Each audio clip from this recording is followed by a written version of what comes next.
योगी आशाओं के जाल से सदा बचा रहे, इसके ताने बाने में फंसकर चित्त का शांत रहना संभव नहीं है। इसलिए सूत्रकार ने कहा निराश सुखी पिंगलावत। निराश का मतलब यहाँ डिप्रेशन नहीं है। निराश का मतलब है कि कोई आसक्ति से युक्त होके आशाएं नहीं रखना कि ये कर रहा हूं, इसका फल ये होगा, इसका ये होगा, ऐसी आशाएं रख करके काम नहीं करना। मेरा कर्तव्य कर्म है, भगवान ने लगाया, इसको अच्छे से अच्छा करूंगा, ऐसे सोच के अपना रोजाना काम करे और फिर उसका क्या फल आएगा उसकी आशा को छोड़ दे। नेकी कर दरिया में डाल, नहीं तो नेकी का भी फल आने वाला, आसक्ति तो पुण्य का भी फल लेने की इच्छा ना हो। पाप की तो किसी की भी इच्छा नहीं होती है, पुण्य वाले की इच्छा हो जाती है, लेकिन तो ये कह रहे हैं उसकी भी इच्छा नहीं करना। तो जब किसी से कोई आशा ही नहीं है तो व्यक्ति क्या हो गया? सुखी हो गया, निराश।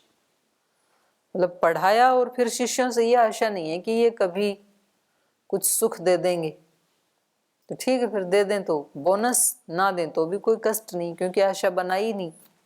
अब बना ली तो दुखों का बीज बो लिया फिर तो, क्योंकि वो ऐसा करेंगे नहीं, कोई एक आधा भले ही कर दे, तो फिर व्यक्ति दुखी होगा। इनको इसी के लिए तैयार किया था क्या? इसीलिए पढ़ाया था इनको। तो निराश है सुखी। माता पिता बच्चों को पालते हैं, बाद में बच्चे भाग जाते हैं, लड़के अपनी पत्नियों के साथ भाग जाते हैं, लड़कियां पति के साथ चली जाती हैं छुट्टी। माता पिता बेचारे परेशान, बोले इनको इसीलिए पाला था। और जितने ज्यादा बढ़िया स्कूल में पढ़ाया वो उतने ज्यादा दुखी। सामान्य स्कूल में पढ़ाया था तो बच्चे इधर उधर नौकरी लगेंगे तो कभी तो संभाल ही लेंगे, और जितने बढ़िया कॉन्वेंट स्कूल में पढ़ाए थे वो विदेशों में गए, अब 7 समंदर पार, उनको फोन करने की भी फुर्सत, वो ज्यादा दुखी। तो हम मतलब जो माता पिता ये सोचें कि ठीक है कर्तव्य है अपना, तो अच्छे से अच्छा कर रहे हैं और उसके बाद अपनी जिम्मेदारी खत्म, तो फिर उनको दुख नहीं होगा। पर ये कहने में तो अच्छी लगती हैं बातें, लेकिन ये व्यवहार में बड़ी कठिन है। किसी का छोटा सा काम करते ही मन में हमारे आशा बन जाती है कि उधर से ये रिस्पॉन्स मिले। व्यक्ति किसी का रुमाल गिर गया, वो भी उठा के दे दिया, तो उसको लगता है कि कम से कम धन्यवाद तो बोलना चाहिए, मैंने उठा के दिया, वो अपने लेके चलते बने। तो इसलिए वहां तो हम बोल भी देते हैं थैंक यू, भगवान को बोलते नहीं, माता पिता को बोलते नहीं है। तो ये किसी को करके थोड़ा सा किसी का उपकार और फिर मन में कुछ आशा ना रहे, कुछ अपेक्षा ना रहे, ये बहुत कठिन होता है। पर इसकी प्रैक्टिस कर लेनी चाहिए अगर किसी को सुखी रहना है तो। और कुछ कुछ तो अपने अनुभवों से भी सीखता ही है व्यक्ति। तो जितनी हमारी अपेक्षाएं होती हैं उतना दूसरा कौन करेगा? तो दोनों तरफ से होती हैं। कभी कभी बच्चों को भी माता पिता से होती है कि हमारे माता पिता ऐसा करें, हमारे गुरुजन हमारे लिए ऐसा करें, और वैसा यदि नहीं हो पाता है तो फिर परेशान। तो उतना ही उपकार समझ कोई जितना साथ निभा दे। संसार में कोई जितना हमें दे दे वो ही उसका उपकार है, वो ही उसकी कृपा है हमारे ऊपर, बहुत है उतना ही, धन्यवाद। बाकी तो भगवान देगा और अपना पुरुषार्थ देगा। तो इन्होंने उदाहरण तो ये अच्छा नहीं है, हीन उपमा कहते हैं इसको शास्त्र में। उपमा तो अच्छी नहीं दी है, लेकिन इसका मैसेज अच्छा है। आशा रहित सुखी माने सुख पाता है, पिंगला के समान। मिथ्या आशाओं को छोड़कर संतोष और धैर्य के साथ रहने वाला व्यक्ति सुखी रहता है। योगी को आशाओं का सदा परित्याग करना चाहिए। आशा जाल योग मार्ग का परम शत्रु है।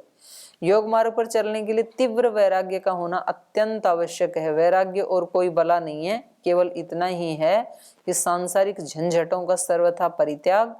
संसार और योग या आत्मज्ञान ये दोनों विरोधी मार्ग हैं, तो इनमें से किसी एक को चुनना है। ऐसा नहीं हो सकता यहाँ भी आ गए और घर में भी आसक्ति बनी हुई है, तो आपको दुख से कोई बचा नहीं सकता है। फिर यदि आपने संसार को चुना है तो वहां तो आशाओं का जाल बिछा पड़ा है, उसमें फंसिए और लगाइए चक्कर जन्म मरण के घेरे में। यदि आप आत्मज्ञान की ओर पग बढ़ा रहे हैं तो छोड़िए आशाओं का सहारा। आशाओं का सर्वथा परित्याग ही उत्कट वैराग्य है। यदि आप इस अवस्था में आ गए हैं तो समझ लीजिए आपका योग मार्ग निष्कंटक है। चलते जाइए, अनंत सुख आपके सम्मुख है। साधारण संसारी पुरुष भी जब आशा के कटु घूंट को छोड़ देता है तो वह भी संतोष और शांति के माधुर्य का अनुभव करता है। फिर आशा पिशाची का समूल उच्छेद कर देने वाले योगी का तो कहना ही क्या। सूत्रकार ने इस अर्थ को स्पष्ट करने के लिए पिंगला का दृष्टांत दिया। किसी अति प्राचीन काल में पिंगला नाम की एक वेश्या थी। वह अपने प्रणयी के प्रतीक्षा में कभी रात रात भर बैठी रहती। वह इस आशा में रहती कि वह अब आया अब आया। इसी आशा में उसकी रात आंखों में कट जाती। तब वह अत्यंत दुख का अनुभव करती। जब कई बार उसके साथ ऐसा हुआ तो उसके हृदय में एक खेद की भावना अंकुरित हुई। सोचने लगी, मैं जो कुछ करती हूँ वह ठीक नहीं है, मुझे इस कार्य से विरत होना चाहिए। यह भावना उसकी दृढ़ होती गई और उस आशा की जड़ उखड़ गई, जिसके कारण उसकी सारी रात पलकों में जाती और वह भारी दुख उठाती। अब वह शांत चित्त होकर रात भर आराम से सोती है। योगी को आशाओं का परित्याग कर दृढ़ वैराग्य के साथ योग मार्ग पर अभियान करना चाहिए, क्योंकि आशाओं से भरे हुए संतोषहीन विकृत चित्त में ज्ञान का उदय ऐसे ही नहीं हो पाता जैसे मलिन आदर्श में माने शीशे में मुख का प्रतिबिंब नहीं उभरता। योगी को विविध प्रवृत्तियों से भी सदा बचना चाहिए, क्योंकि भोगों के लिए होने वाली प्रवृत्तियां योग मार्ग में बाधक बन जाती हैं। तो सूत्रकार ने दृष्टांत दिया, अनारंभेपि परगृहे सुखी सर्पवत। गीता में भी आया है सर्वारंभ परित्यागी। सब चीजें जो प्रारंभ की उनका परित्याग। तो इसका अभिप्राय क्या है कि सारे काम छोड़ के खाली बैठो?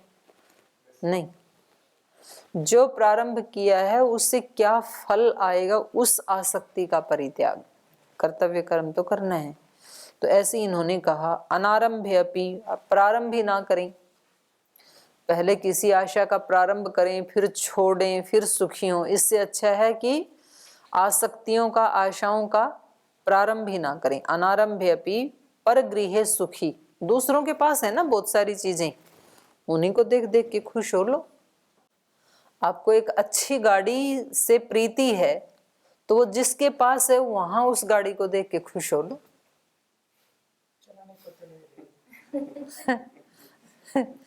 चलाने से जो सुख मिलेगा वो जो चला रहा है उसको देख के आप सुखी हो लो। बोले दूसरे खाने से पेट थोड़ी भरता है। हमें कुछ खाने की इच्छा है और आप कह रहे हो दूसरा खा रहा है उसको देख करके सुखी हो लो, तो ऐसे कोई पेट भरता है क्या? तो दृष्टांत तो समझाने के लिए होते हैं। जो दूसरों के पास है वो अपने ही पास है।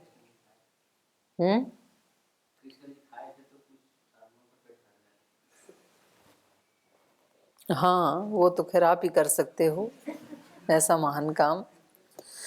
तो परगृहे सुखी सर्प। सांप अपना घर नहीं बनाता, चूहे के घर में जाके घुस जाता है। ऐसे सन्यासी भी अपना घर नहीं बनाते, बने बनाए में घुस जाते हैं, जैसे आप घुस गए। स्वामी जी ने तो बनाया खुद, उनके पास तो था नहीं बना बनाया छोटा सा मिला था दिव्य योग मंदिर। तो चलो छोटा मिलके फिर औरों के लिए बड़ा बना दिया। तो औरों के लिए तो बेशक आप भी बड़ा बना देना। तो ऐसे कह रहे हैं कि सांप की तरह से साधु सुखी रहता है। अनारंभे पर गृह सुखी सर्पवत। जिसके भी, क्योंकि घूमते रहते थे ना साधु, तो एक जगह तो रहना नहीं है, इसलिए जिसके घर में जाएं तो एक दिन के लिए उसको अपना ही मान लो, शांति से रहो। परिव्राजक हैं होते थे सन्यासी, तो अपने घूमते रहो और नए नए घर में रोज सोते रहो, उसको अपना ही मानते रहो। बड़ी अच्छी बात है ये तो, उनकी सेवा करते रहो। कुछ तो साधु ऐसे भी बनने चाहिए ना पतंजलि से, जिनको संगठन की सेवा में लगाया उनको तो ऐसे ही जीना चाहिए। तो रोजाना अपने चलते रहो आगे आगे, तो किसी दिन अच्छा मिलेगा, किसी दिन नहीं भी मिलेगा। तो कभी घी घना, कभी मुट्ठी भर चना, कभी उससे भी मना। तो ऐसा ही होता है साधुओं का जीवन तो। आरंभ या प्रवृत्ति से अभिप्राय है सन्यासी या आत्मजिज्ञासु होकर मकान मठों को खड़ा करने में लग जाना। इस प्रकार की प्रवृत्ति सन्यासी को संसारी के स्थान पर ला पटकती है। तो उस सन्यासी में संसारी से कोई अंतर नहीं रह जाता। जो मकान मठ के रूप में केवल ईंट पत्थर का ढेर करने में लगा रहता है, निवास के लिए स्थान बनाने का बहाना बहुत लचर है। आत्मजिज्ञासु के लिए कोई भी एक स्थान निवास का निश्चित करना उसमें मोह का उत्पादक बन जाता है। जब निवास स्थान में तेरा मेरा होने लगा, तब ये मेरा तेरा आत्मज्ञान के मार्ग पर नहीं चलने देगा। यह रास्ता तो साधारण संसारी का है, सन्यासी या आत्मजिज्ञासु का नहीं है। आरंभ या इस प्रकार की प्रवृत्तियों से सदा पृथक रहकर उसे तो जहां स्थान मिले वहीं निवास कर देना चाहिए। उसमें यही समझकर सुखपूर्वक निवास करें कि यह मेरा घर नहीं है। ये दूसरी तरह से कह रहे हैं। पता होता ही है कि मैं रात रात के लिए रुका हूं, ये मेरा नहीं है। मैं तो कह रही थी कि ये मेरा ही है, ऐसे मान लो। ये कह रहे हैं नहीं, उसमें ये है ही भावना कि ये मेरा नहीं है। सोने के लिए आए हैं तो सुबह चल पड़ेंगे यहां से, तो आसक्ति नहीं होगी उसमें। तो कह रहे हैं सुखपूर्वक निवास करें और ये भावना करें कि ये मेरा घर नहीं है। तो इस प्रकार एक ही स्थान में ममता बुद्धि को पैदा न होने दें। तो जैसे सांप अपने लिए निवास का कोई स्थान नहीं बनाता, घूमता फिरता रहता है और जहां अवसर पाता है पर निर्मित स्थान में अपना नियत समय निकाल लेता है। तो इस अर्थ में सर्प के दृष्टांत का संकेत दिया गया है महाभारत में।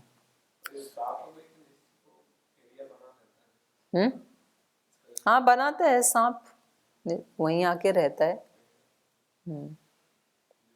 कुछ नहीं रहते नहीं, वो खुद नहीं बनाता है। अब पता नहीं है, ऐसे सुना है, कभी देखा तो नहीं हमने। वो तो दीमक बनाती है उसको, कई सारे सांप मिलके। बम्बई तो उसको बोलते हैं ना, सांप की बम्बई, जिसमें कई सारे सांप इकट्ठे रहते हैं। एक को तो बम्बई नहीं बोलते, एक को तो बिल बोलते हैं। सांप की बम्बई का मतलब होता है कई सांप उधर अपनी कॉलोनी बसा लेते हैं। अकेले को तो बिल बोला जाता है। तो कुछ तो घूमते हैं, कुछ तो अपने स्थान निश्चित पे भी रहते हैं। ऐसे साधु भी कुछ अपना निश्चित बना के एक स्थान पे रहते हैं, कुछ घूमते रहते हैं। दोनों प्रकार के हैं। तो शास्त्रों और गुरुओं से सारभूत अर्थ का ग्रहण करें। जो अनुपयोगी हो उसके आदान में व्यर्थ समय नष्ट न करें। आपको तो ये ज्यादा जमेगा। बहुशास्त्र गुरु उपासने भी सारा दानम षटपदवत। बहुत सारे शास्त्र और बहुत सारे गुरुओं की उपासना करके भी इतना ज्यादा क्या करेंगे ज्ञान इकट्ठा करके। इसलिए सारा दानम, सार का आदान कर लेना चाहिए, सार सार ले लेना चाहिए भंवरे की तरह से। तो आप बोलोगे जी परीक्षा में आने वो 4-5 प्रश्न बता दो, बाकी सारा क्या पढ़ना है, सार सार ले लेते हैं। बहुशास्त्र गुरु उपासना, गुरुओं की उपासना में भी सार का ग्रहण करना ही ठीक है। अधिक शास्त्र अध्ययन और गुरुओं की सेवा में रहकर भी सारभूत अर्थ का आदान कर लेना चाहिए। गुरुओं के समीप जो शमदम आदि समाधि के लिए साधन संपत्ति है उसका ग्रहण कर लेना चाहिए। और जो कभी उनमें राग द्वेष आदि विकार देखने में आते हैं तो आत्मजिज्ञासु सदा उनकी उपेक्षा करे। गुरु का आचरण समझकर उनका कभी अपने जीवन में अनुकरण न करे। अभ्यासी आचार्यों ने बताया स्वाध्याय योगम आसीत योगात स्वाध्याय आमनेत आमनेत स्वाध्याय योग संपत्त्या परमात्मा प्रकाशति। जब समाधि अभ्यास से समय बचे तो आध्यात्मिक विषयक शास्त्रों का मनन करता रही, और जब शास्त्र विवेचन से शांत हो जाए तो समाधि का अभ्यास में लग जाए। तो इस प्रकार स्वाध्याय और योग के निरंतर अभ्यास से आत्मज्ञान हो जाता है। अभिप्राय यह है कि अभ्यासी को अध्यात्म शास्त्रों का उतना उपयोग करना चाहिए जो समाधि लाभ में सहायक हो। संवाद आदि में दूसरे पर विजय लाभ करने के लिए शास्त्र का मनन न केवल आत्मज्ञानी के लिए सर्वथा व्यर्थ है बल्कि योग मार्ग में बाधक भी है। तो फलतः शास्त्र और गुरुओं से सारभूत उपयोगी अर्थ को ग्रहण करने में प्रयत्नशील रहें।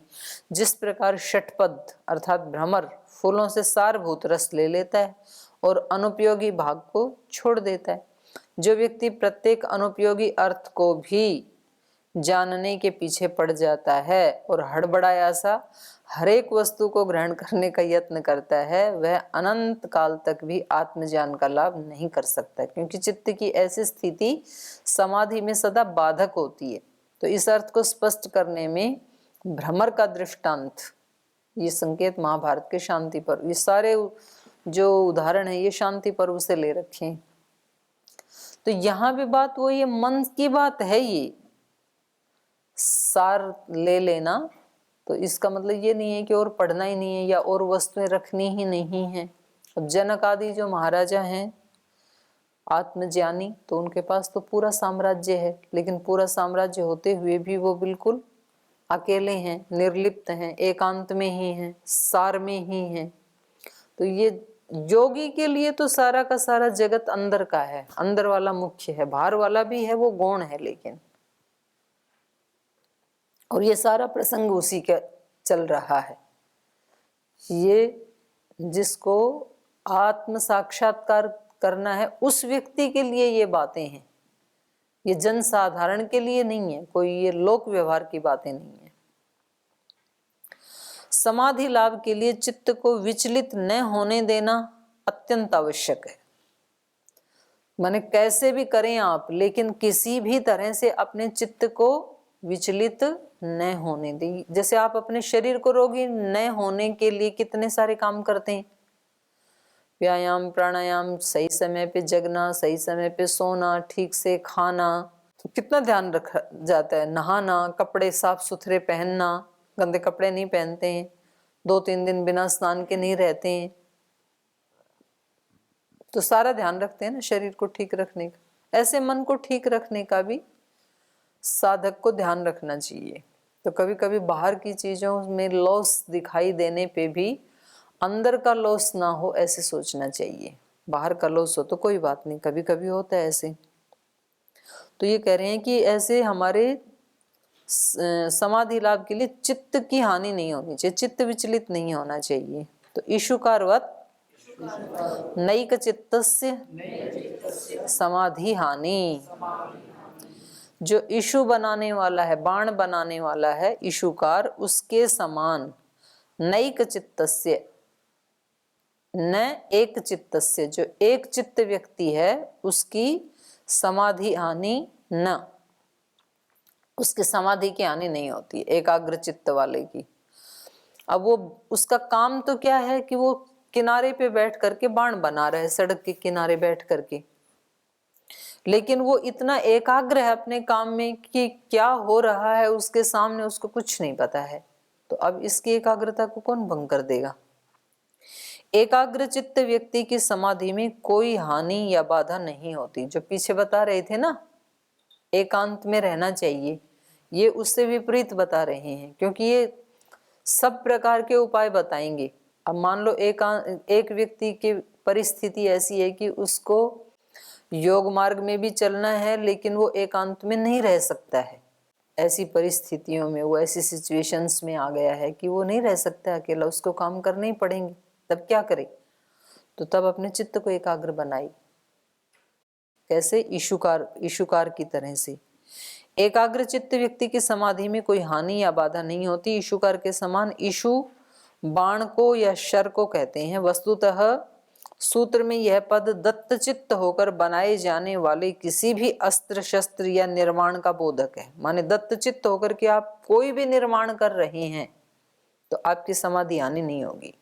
कोई शिल्पी या कोई कार्यकर्ता जब ध्यान पूर्वक अपने निर्माण या अपने अपेक्षित कार्य में संलग्न रहता है तो उसे समीप में होने वाली अन्य प्रवृत्तियों का या अन्य क्रियाओं का पता नहीं लगता। कहा जाता है कि एक बार शिल्पी अपने निर्माण में इतना एकाग्र चित्त होकर लगा हुआ था कि उसके सामने होकर मार्ग से राजा की सवारी निकल गई, पर उसे कुछ पता ही नहीं लगा। थोड़ी देर के बाद किसी व्यक्ति ने आकर उससे पूछा, अभी कुछ समय पहले इधर से राजा की सवारी निकली है, क्या आपको मालूम है किधर गई? उसने कहा, भाई मैं अपने कार्य में इतना अधिक ध्यान मग्न था, मुझे कुछ ज्ञात नहीं है इधर से कोई गया या नहीं गया। तो इस प्रकार जो आत्म जिज्ञासु एकाग्र चित्त होकर अभ्यास में लगा रहता है, उसके सामने कोई बाधा नहीं आती। तो हो गया समाधान।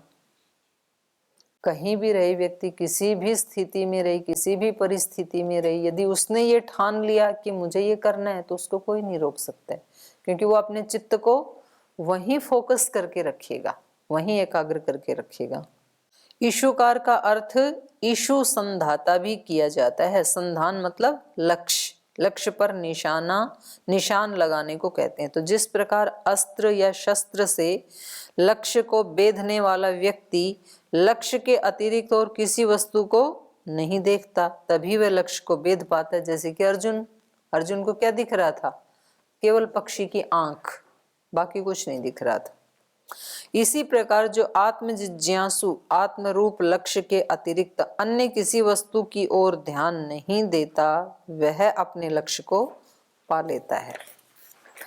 उपनिषद में कहा, प्रणवो धनुः शरो हि आत्मा ब्रह्म तल्लक्ष्यमुच्यते अप्रमत्तेन वेधव्यम शरवत् तन्मयो भवेत्।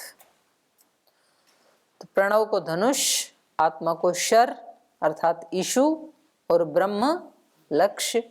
तो इसका तात्पर्य क्या हुआ कि आत्मा को प्रणव जप के द्वारा ब्रह्म तक पहुंचाया जा सकता है। तो सांख्य योग में इसका स्पष्ट प्रतिपादन किया गया है कि प्रणव ईश्वर का वाचक पद है, उसका जप और उसके अर्थ की भावना से समाधि का लाभ होता है। ईशुकार दृष्टांत का संकेत भी महाभारत से लिया गया है।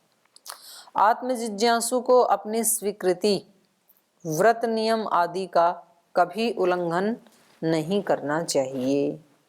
जो आपने कोई व्रत लिया है तो उसका उल्लंघन कभी नहीं करना चाहिए। जैसे व्यायाम का व्रत लिया, प्राणायाम का व्रत लिया, ध्यान का व्रत लिया, शास्त्र को स्मरण करने का व्रत लिया, विद्याभ्यास का कोई भी अच्छा व्रत लिया, तो उसका फिर उल्लंघन नहीं करना। कभी ऐसी परिस्थिति हो तो क्या करें?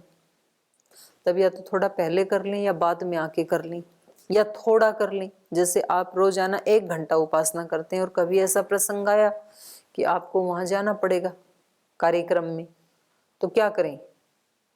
2 मिनट बैठ लो। 2 मिनट तो बैठ ही सकता है व्यक्ति, या 1 घंटा पहले उठ जाओ। पर ऐसी स्थिति है कि रात को सोए 1 बजे थे तो 1 घंटा पहले नहीं उठ सकते हैं, तो कम से कम आप 2 मिनट बैठ के चले जाओ। तो एक नियम तो बना रहेगा ना, पर नियम का उल्लंघन कभी नहीं करना। आपको ऐसी परिस्थिति, रोज प्राणायाम करते हो 1 घंटा, आज नहीं है ऐसी सिचुएशन, तो तब क्या करो? तब 2 मिनट ही कर लो, पर करना जरूर चाहिए। कृत नियम लंघनात् अनर्थक्यम लोकवत्। कृत नियम, जो नियम हमने बनाया है, कृत है, उसका उल्लंघन करने से अनर्थक्यम, उससे फिर अनर्थ घटित हो जाता है, असफलता मिलती है। लोकवत, लोक के समान। अपने अंगीकृत या प्रतिज्ञात व्रत नियम आदि का उल्लंघन कर देने से आत्म जिज्ञासु के ज्ञान संपादन के लिए किए गए सब प्रयत्न निष्फल हो जाते हैं। निरंतर और दृढ़ अभ्यास ही ज्ञान संपादन में सहायक होता है। कभी थोड़ा अभ्यास कर लिया, कभी छोड़ दिया, ऐसा करने से किया हुआ भी निष्फल हो जाता है। तो वही बात है ना, साधना का क्या होना चाहिए? निरंतरीय, दीर्घ काल तक। और वो निरंतरीय ऐसा नहीं कि 1 महीने तो निरंतरीय रहा और फिर छोड़ दिया, बोल कुछ नहीं मिला, 1 महीना प्रयास। तो अभी दीर्घ काल करो, दीर्घ काल निरंतरीय। और वो मतलब खरगोश वाली कहानी भी नहीं होनी चाहिए कि कभी तो ऐसी छलांग मारी कि वहां पहुंच गए इतनी जल्दी और फिर सो गए पेड़ के नीचे। तो ये प्रमाद रूपी जो अंतराय है वो आपको बाधित कर देगा, इसको प्रमाद कहते हैं। आप में ज्यादा शक्ति है दौड़ने की, तो आप 10 किलोमीटर क्यों दौड़ो, आप 100 किलोमीटर दौड़ो ना। कछुआ जितनी देर में 10 किलोमीटर जाएगा तो आप 100 पहुंच जाओगे, तो 100 तक पहुंचो ना। आप कछुए के साथ अपनी तुलना क्यों कर रहे हो? हाँ, उसके साथ इस रूप में तो तुलना कर सकते हो कि जैसे ये निरंतर लगा हुआ है, ऐसे मैं भी निरंतर लगूं। तो वो निरंतर लग करके पहुंचेगा 4 किलोमीटर, आप पहुंच जाओगे 40 किलोमीटर, तो पहुंचो ना। तो ये कह रहे हैं ऐसे नहीं करना चाहिए, कभी थोड़ा अभ्यास कर लिया, कभी छोड़ दिया। ऐसा करने से किया हुआ भी निष्फल हो जाता है। तो लोक में जिस प्रकार औषधि आदि लेते समय पथ्य आदि का अथवा औषध संबंधी नियमों का उल्लंघन कर दिया जाता है, तो औषध आदि का सेवन निष्फल हो जाता है। दवाई तो रोज लेनी पड़ती है ना, एक दिन भी बीच में मिस कर दिया तो पीछे वाला भी वो साइकिल टूट गया। फिर निर्बाध समाधि लाभ के लिए उसमें अपेक्षित समस्त नियमों का पूर्ण रूप से पालन करना अत्यंत आवश्यक है। 8 अंगों का पालन करना अत्यंत आवश्यक है। माने उनमें से कोई एक आधा भी मिस होगा ना तो भी आपको लक्ष्य नहीं मिलेगा, समाधि नहीं मिलेगी। फिर लोक में स्वास्थ्य संबंधी या राजकीय या शासन संबंधी नियमों के उल्लंघन से उत्पन्न स्थिति के समान हम इस अर्थ को स्पष्ट रूप में समझ सकते हैं। लोक में अगर किसी ने स्वास्थ्य संबंधी नियम का उल्लंघन किया तो क्या होगा? रोग आ जाएगा। और राजकीय या प्रशासनिक नियमों का उल्लंघन किया तो जेल, दंड मिलेगा। आपने कोई भी प्रशासनिक नियम का उल्लंघन किया तो पुलिस पकड़ के ले जाएगी, तो दंड मिलेगा। तो ऐसे ही यहाँ भी होता है। आगे कह रहे हैं तत्व ज्ञान संबंधी नियमों के विस्मृत हो जाने पर भी लक्ष्य प्राप्ति के सब प्रयत्न निष्फल हो जाते हैं। ठीक मौके पे हम उन नियमों को भूल जाते हैं। पहले तो याद रहते हैं और जब उनको अप्लाई करना था उसी समय भूल जाते हैं हम। तो ये कह रहे हैं तत्व ज्ञान संबंधी जो नियम थे यदि वो विस्मृत हो गए तो भी आप लक्ष्य प्राप्ति के जो आपने प्रयत्न किए थे वो निष्फल हो जाएंगे। तद्विस्मरणेपि भेकीवत, नियम के भूल जाने पर भी असफलता मिलती है भेकी के समान। तत्व ज्ञान के लिए अपेक्षित व्रत नियम आदि का विस्मरण हो जाने पर, इसी प्रकार उनका यथायथ अनुष्ठान न होने पर आत्मज्ञान के लिए किए जाने वाले प्रयत्न विफल हो जाते हैं भेकी के समान। यह आख्यायिका इस प्रकार का वर्णन कर रही है कि एक बार एक राजा शिकार के लिए जंगल में गया। वहां उसने एक सुंदर कन्या को देखा। पूछने पर उसने बताया कि मैं राजपुत्री हूँ। राजा ने विवाह करने की इच्छा प्रकट की। उसने एक शर्त लगा दी कि तुम मुझे जल मत दिखाना, पानी मत दिखाना, जब जल दिखा दोगे मैं चली जाऊंगी। दोनों का परिणय हो गया। कालांतर में क्रीड़ा से परेशान रानी राजा को पूछ बैठी जल कहाँ है, और राजा ने अपनी शपथ को भूल गया और जल दिखा दिया। और जल देखते ही वह काम रूपिणी भेक राजपुत्री भेकी बनकर जल में प्रविष्ट हो गई। मेंढकी, भेकी मतलब मेंढक, तो घुस गई उसमें। अब राजा रह गए देखता। राजा ने जाल आदि डलवाकर उसका बहुत अन्वेषण करवाया पर सब व्यर्थ।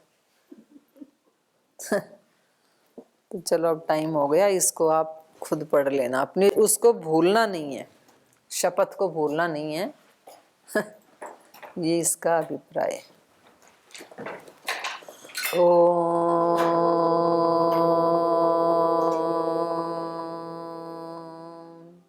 शांति शांति शांति।